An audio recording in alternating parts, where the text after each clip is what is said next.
Chapter 7. "You gonna stand for that, Steve?" Clarence said. I could hear his voice behind me. "Yo, Steve, I don't know who that kid is, but he just schooled you, man," another kid said. I picked up the ball and moved back to center court. I wasn't going to back down from Steve, but I wasn't going to get in trouble for him either. "All right, everyone, enough. Steve, get off the court," Mr. Dooling said. Steve had this disgusted look on his face, like he had just swallowed a rotten egg. "Yo, that was awesome, dog," said a kid on my team. Other kids stared at me, oddly as if I was the one that did something wrong. I just don't understand some people. It don't matter, though. It was the best day I had in school in years. We played our game until the bell rang, but just as everyone started heading back into the locker room, I heard footsteps coming up behind. "Look out!" someone yelled. I braced myself.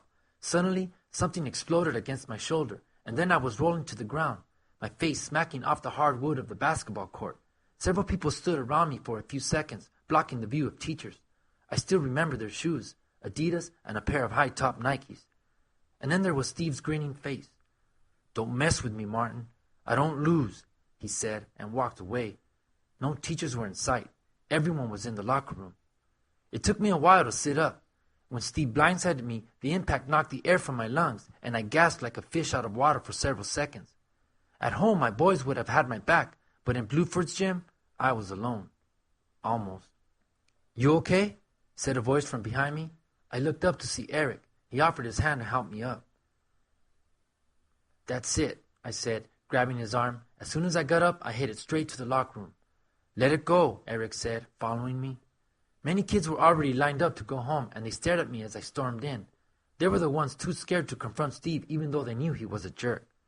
I heard Steve's laughter as I neared the section where my locker was. My blood was boiling.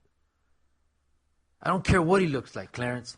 That dude can transfer back to Samoa for all I care. He don't belong in this school anyways. He's the dumbest kid in my English class," he said. Clarence cackled loudly, like he had never heard something funnier. "Martin, don't do it," Eric whispered. He was right behind me. "Stay out of my way," I said. Nothing would stop me. Steve spotted me approaching him. I moved right into his face before the others even saw me. "Oh, you coming back for more, loony?" he said, trying to play cool.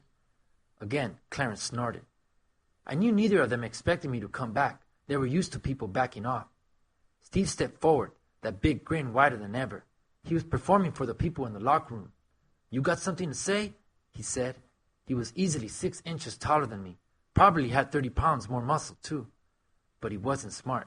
His hands were down, and I was close. It all happened so quickly that Steve didn't have a chance to react. I sent an uppercut hammering into his jaw. The blow was strong enough to knock Steve back against his locker with a crash that sounded like a van smashing through the locker room. "Fight!" someone yelled. People began jumping over benches and scrambling to get a good view of us. It was the same thing that would happen in Zamora. No matter how nice your school is, people always want to see a fight. "Martin, stop! Martin!" I heard Mr. Dooling yell. Many hands gripped my shoulders. One of the kids that grabbed me was Clarence. He tried to hook my arm so I couldn't punch back. "Get up, Steve! Get him!" someone yelled. The voice came from one of the kids who stood over me in the gym. But Mr. Dooling stepped in between us, and another gym teacher pulled Steve away from me. "Boy, you're done," Steve said, wiping his hand against his swollen lip. "You are done." "Both of you are done," Mr. Dooling said. "Let's go. We're going to the principal's office. Now, move." "But I have football practice," Steve begged. "Well, that's something you can talk with Miss Spencer about," Mr. Dooling said. "But he didn't even do anything, Mr. Dooling," Clarence said. "Steve was just standing here, and this guy comes over and punches him." "Tell that to Principal Spencer, not me. Come on." Mr. Dooling and the teacher dragged us through the crowded hallways. People were rushing to go home, but many stopped to watch Steve and me being pulled to the main office. It was like we were criminals being arrested in public. Once, when I was a kid, my mom and I were outside of McDonald's when a bunch of undercover police surrounded a car and dragged the driver out. Everybody at the restaurant rushed out to watch as the guy was taken away in a squad car. "They're taking the bad man away, mijo," my mother had said to me. No, I was one of the bad people. I could almost hear my mother's voice as she got the call from the principal's office. "Don't throw your life away," she'd say. And no matter how many times I would explain that it wasn't my fault, that Steve hit me, she wouldn't believe me. Neither would the principal. I was sure of that. I guess I can't blame them, but it still ain't right. We turned a corner and headed down the main corridor that led to the office. Up ahead, looking right at us, were Vicky and Teresa. My face burned when I saw Vicky. She saw my reaction and raised her hand to her mouth in concern. I'm not going to lie to you. I've been in trouble in school many times. Back in the day, it was cool to get yelled at by teachers. We all used to laugh about it. No big deal. But when I saw Vicky, I felt embarrassed. I wish she'd never seen me like that. Do you believe me now, Vicky? Teresa said as I passed. I told you he's no good. I wanted to argue with her, but what could I say? A few seconds later, I was staring at the steel door with the tiny sign that said, Main Office. Mr. Dooling brought us into a conference room where Steve and I had to wait in fake leather seats that made a hissing sound when we sat down on them. We waited for 10 minutes while Mr. Dooling and the principal talked in private. They're gonna bust you, man. You're out of here, Steve whispered at one point. I noticed the office staff watching us, so I just bit my tongue. All right, Miss Spencer is ready to see you, Steve, said Miss Bader, the secretary in the office. Maybe it's me, but I could swear she smiled at him and frowned at me at the same time. After 10 minutes, Steve emerged with a wide grin on his face. Bye, Miss Spencer. I promise we'll win on Saturday, he said as he passed me. Go on in, Martin, Miss Bader said. An owl-shaped desk with an old computer and stacks of papers sat in one corner of the office. A row of file cabinets lined the wall next to the desk. In the corner on the opposite side of the room was a small circular table with 4 chairs around it. A box of tissues and a pen rested on the table. I bet it was a place people did a lot of crying, mostly parents, I'm sure. In the middle of the room was a skinny woman with wire-rimmed glasses and lips so tight her mouth looked like the thin scar on Frankie's stomach. I knew I was in trouble. Hello, Martin. I'm Miss Spencer. Just have a seat at the table, she said, grabbing a file from the cabinet and reading it quickly. I slumped in the chair, grabbed the pen, and started clicking it. I was nervous. What's the problem between you and Steve Morris? She asked, her eyes focused on my face like she was looking for evidence of a crime.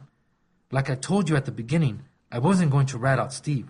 Where I come from, you don't do that, even when you probably should. Nothing, I said. Then why did you punch him?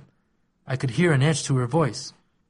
It wasn't like that, I said. We were just playing around, that's all. Martin, I've got Mr. Dooling and 3 other students who say you went up and punched Steve in the face. Now either you tell me everything that happened, or I'm going with what they tell me.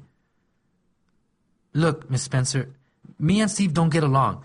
He pushed me around in gym class, and I was just getting him back, that's all. By punching him in the face? The edge to her voice got even sharper. She could almost cut you open with it if she wanted to. I knew I was going down for the count, but I couldn't stop it. There was no way I could explain to her everything that led me to hit Steve.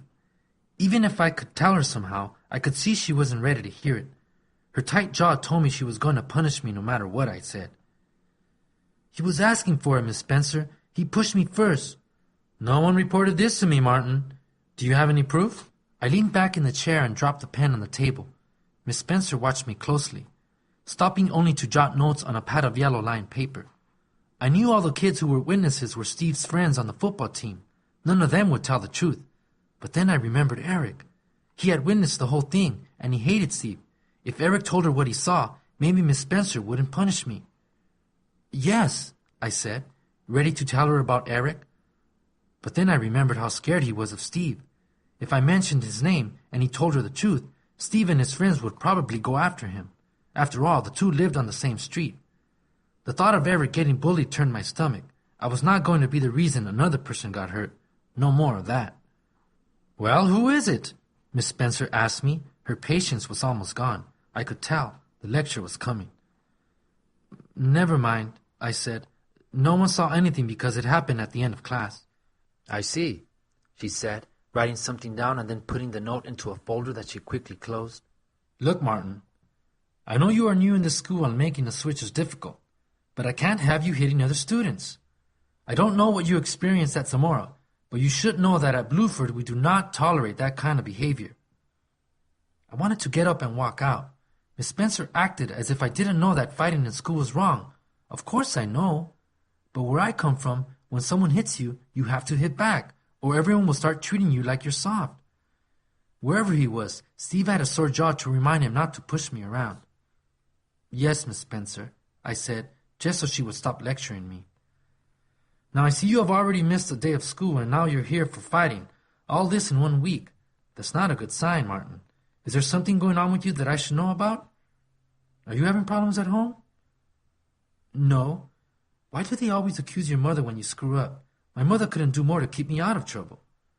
"Okay, Martin, I'm going to say this once as a warning to you. This is a good school, and we would love to have you here. But if you continue this behavior, you and I are going to have serious problems. Do you understand?" "Yes, Miss Spencer."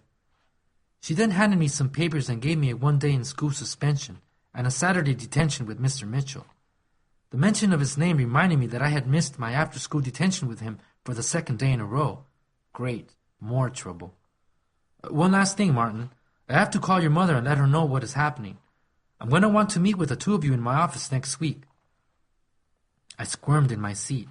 I knew Mom would be heartbroken to learn how much trouble I had gotten in at Bluford in less than a week. It would just be more proof to her that I was ruining my life. "Why are you doing this, mijo? You're throwing your life away," I could just hear her saying. There would be more tears, more yelling. What made the image so painful was that it was true. I was really screwing up, and I couldn't seem to change it. Back home, I just didn't fit in with Frankie and the boys. At Bluford, I didn't belong either. No place felt right anymore. "I told you he's no good," Teresa had said. Her words began to crawl under my skin like painful splinters. Even Vicky probably thought I was just a troublemaker from the hood. What else was I? Looking at Miss Spencer's wire glasses, I couldn't answer that question. My problems weren't just about Frankie, Steve, or Bluford. They were also about me.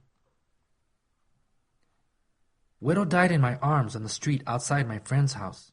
He was shot in the back of the head by a bullet meant for someone else. His blood ran through my fingers as I held him like I did when he was a baby.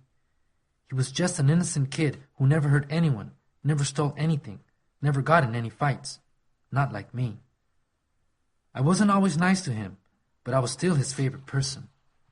Usually, I chased him away when I was with my friends. I did that the day he was shot. He was on his way home when the shooter came down the block. Widow was so brave, he tried to warn me of the danger. I knew he was scared. I could see it in his eyes, and I tried to protect him, but I was too late. Widow would still be alive if he didn't follow me that afternoon. I wish I could replay that whole day because I would do it all differently, but I can't. On that summer day, my little brother Widow died trying to protect me. Though he was just 8 years old, he is the biggest hero I know, and now he's gone because of me. There are no other heroes in my life. I wrote the words sitting in the small yellow cinder block room next to the principal's office.